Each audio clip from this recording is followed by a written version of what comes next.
It started with a simple no. That one word flipped my whole world upside down. I never expected my quiet ranch life to become the center of a ridiculous and destructive HOA feud. I've lived here peacefully for over a decade, kept to myself, paid my dues, and never bothered anyone. But, apparently, standing your ground and not following their little power-hungry demands is enough to make you their #1 target. When I refused to let the HOA build a walking trail through my private barnyard, something that would have spooked my horses and ruined my land, they lost it. At first, they tried the usual tactics: fines, nasty letters, random violations. For things like the color of my fence or the height of my grass. I brushed it off, thinking they'd get bored and move on. But they didn't. Instead, things escalated in the most insane way possible. One night, I woke up to the smell of smoke. My barn, the same one I had refused to hand over for their trail, was in flames. The fire department ruled it suspicious, but there wasn't enough proof to point fingers. Still, I knew. Every neighbor knew, and the HOA kept pretending like it was business as usual, walking around like they didn't just destroy years of my hard work. That's when I realized if they were going to play dirty. Then it was time I showed them what happens when you mess with someone who's got nothing left to lose. I made a few calls, got a few trucks lined up, and by the time the sun rose one quiet Saturday morning, the HOA's sparkling new community pool had a surprise waiting for it. But trust me, that was just the beginning. You won't believe what came next. Before we get to what happened next, let me take you back a bit, because this war with the HOA didn't start overnight. It began slow, creeping in like a bad storm you don't see coming until it's already over your head. At first, the HOA was just annoying.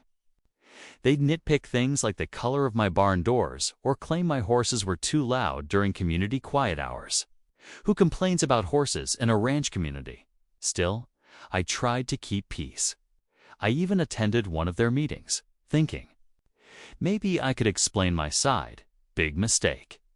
That's when I met Linda, the HOA president. Let's just say she treated that position like she was the mayor of a country club. Her tone was cold, and her smile never reached her eyes. She told me flat out that the community's vision didn't include outdated farm structures, and that I should consider modernizing my land to better fit their image. I told her kindly but firmly that my barn wasn't going anywhere. That's when the letters started coming, followed by random fines and surprise inspections. But things truly spiraled after I refused the trail project. That wasn't just an idea, was a power move. The HOA wanted to build a walking path straight through my pasture so neighbors could enjoy a scenic shortcut. Never mind the fact that it would disturb my animals or that the land was mine. When I declined, their friendly faces vanished. The HOA board started acting more like a squad of schoolyard bullies with clipboards. Then came the barn fire, and after that, I stopped waiting for justice. When the cement trucks showed up at the HOA's precious pool, it made a statement, but deep down, I knew they wouldn't just let that go. The battle lines were drawn, and the game was far from over.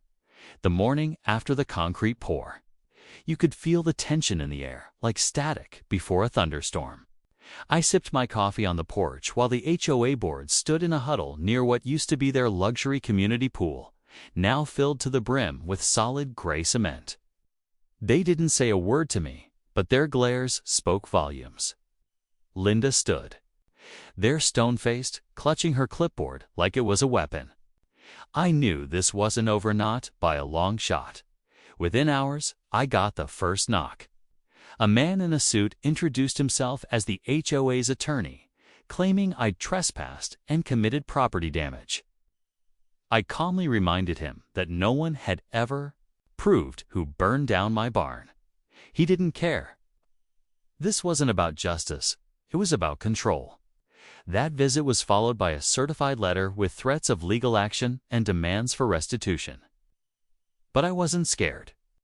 I had insurance reports, fire investigator notes, and neighbors who saw suspicious HOA board members near my land just days before the fire. Then came the whispers neighbors started calling me. Some thanked me for finally standing up to the HOA. Others warned me to watch my back. One woman, an older resident who had lived in the community since it was founded, told me how Linda had slowly taken over the HOA board. She forced out anyone who disagreed with her and rewrote rules to suit her vision. Apparently, I wasn't the first person she'd tried to push off their land. Meanwhile, I kept getting anonymous letters in my mailbox. No return address, just typed notes telling me to stop making trouble and to leave before it gets worse. That's when I realized this wasn't just a petty disagreement anymore. This was personal. Someone had declared war, and they weren't playing fair. But I've never been one to back down on. They clearly didn't know who they were messing with, yet days turned into weeks, and the pressure kept building. Every morning, I'd wake up to something new: property inspectors showing up without notice, fines piling up in my mailbox, HOA board members parked across the street just staring. At my house, it wasn't subtle anymore. They wanted me to know they were watching. I installed cameras around the ranch, kept records of every strange visit, and started locking up tighter than ever. But even then, something always felt off, like I was being herded into a corner. Then one night, just past midnight, I heard footsteps near my tool shed. I stayed quiet, grabbed my flashlight, and stepped outside without making a sound. I caught a shadow slipping away behind the trees. By the time I got there, they were gone, but the lock on my shed had been cut clean through. Nothing was taken. But the message was loud and clear. They weren't done trying to intimidate me. That was the tipping point. I started digging deeper. Through some well-placed conversations and a little help from a neighbor who used to be on the HOA board, I uncovered something they didn't want out. The HOA had been quietly collecting funds from residents for years, under something they called a community improvement initiative. But there were no records of how that money was spent. And strangely enough, several large checks had been signed off by Linda, all linked to a private contractor that didn't seem to exist on paper. Now things were starting to make sense. This wasn't just about power, it was about money. And I had just stepped into the middle of something much bigger than a pool and a barn. With the evidence piling up and neighbors slowly turning against the HOA's grip, the pressure cooker was about to explode. I knew a confrontation was coming. I just didn't know just when I thought I had the upper hand with the fake contractor discovery. Something else dropped, something that changed everything. A friend who works in the county records office called me late one evening, sounding nervous. She told me she'd been reviewing property filings and noticed something strange. Apparently, a new zoning request had been submitted under my property's parcel number. And it wasn't submitted by me. I rushed down to the office the next morning, and there it was, in black and white. A request to rezone my ranch land from agricultural to recreational use. If that went through, I'd lose protections tied to farm ownership, and the HOA could legally push for trail access and other community projects across my land.